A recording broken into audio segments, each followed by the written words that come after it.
ಮೊದಲ ಬಾರಿಗೆ MV. ಕೃಷ್ಣಪ್ಪನವರು up supreme court ವರೆಗೂ ನನಗೆ ಎಷ್ಟು ಬೇಕೋ ಅಷ್ಟು ನಾನು ದಾರಿ ತೋರಿಸ್ತೀನಿ. 40-50 ವರ್ಷಗಳ ಹಿಂದೆ ಈ ಗ್ರಾಮದ ಹೆಸರು ಎಲ್ಲೂ ಇರ್ಲಿಲ್ಲ. ಇದೊಂದು 35 ಮನೆಗಳಿರತಕ್ಕಂತ ಸಣ್ಣ ಹಳ್ಳಿ. ಇಲ್ಲಿಂದ 2.5-3 ಕಿಲೋಮೀಟರ್ ನಡ್ಕೊಂಡು ಹೋಗಿ ಆ ಕಾಲದಲ್ಲಿ ಶ್ರಮ ಪಟ್ಟು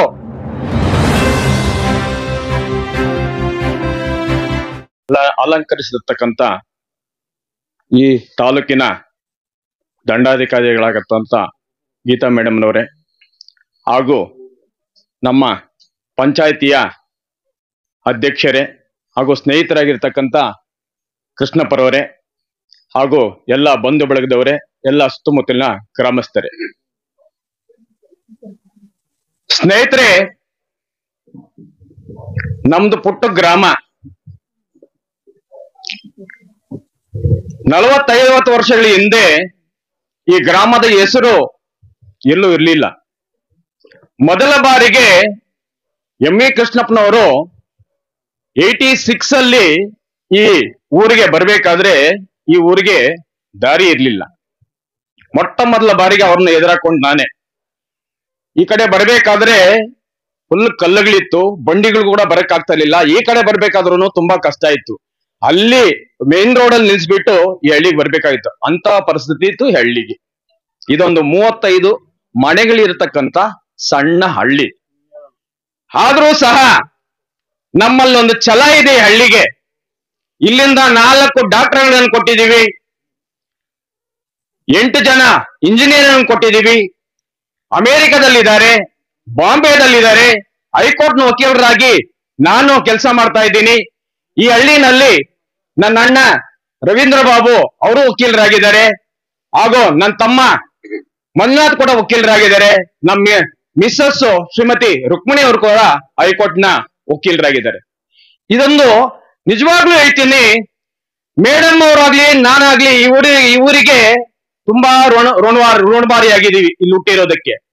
ನಾವು ಚಿಕ್ಕನ್ನಲ್ಲೇ ಹುಟ್ಟಿ ಚಿಕ್ಕನ್ನಲ್ಲೇ ನಾವು ಆಚೆ ಕಡೆ ಹೋಗ್ಬಿಟ್ವಿ. ಆದ್ರೂ ಸಹ ಈ ಹಳ್ಳಿಯನ್ನ ನಾವು ಮರ್ತಿಲ್ಲ. ಇನ್ನ ಮಾಡೋದಿದೆ, ಈ ಹಳ್ಳಿಗೆ ಸಾಕಷ್ಟು ಮಾಡೋದಿದೆ. ಈ ತಾಲೂಕಿನಲ್ಲಿ 224 ಹಳ್ಳಿಗಳಿದೆ. 224 ಹಳ್ಳಿಗಳಲ್ಲಿ ಇದುವರೆಗೂ ಸಹ ಯಾವುದೇ ಒಂದು ದಂಡಾಧಿಕಾರಿಯ ಆಸೀನ ಮಾಡಿಲ್ಲ. ಇವತ್ತು ಮೇಡಮ್ ಅವರು ಈ ಹಳ್ಳಿಯಿಂದ ಮುಳಬಾಗಿಲಿಗೆ ಇಲ್ಲಿಂದ 2.5-3 ಕಿಲೋಮೀಟರ್ ನಡ್ಕೊಂಡು ಹೋಗಿ ಆ ಕಾಲದಲ್ಲಿ ಶ್ರಮ ಪಟ್ಟು ವಹಿಸಿ ಕಷ್ಟಪಟ್ಟು ಓದಿ ನಮ್ಮ ಬೆಂಗಳೂರಿನ ನ್ಯಾಯಾಲಯದಲ್ಲಿ ಕೆಲಸ ಮಾಡಿಕೊಂಡೆ ಅವ್ರ ರಾತ್ರಿ ಹಗಲು ಓದಿ ಇವತ್ತು ಈ ಪದವಿಯನ್ನ ಅಲಂಕಾರ ಮಾಡಿದ್ದಾರೆ.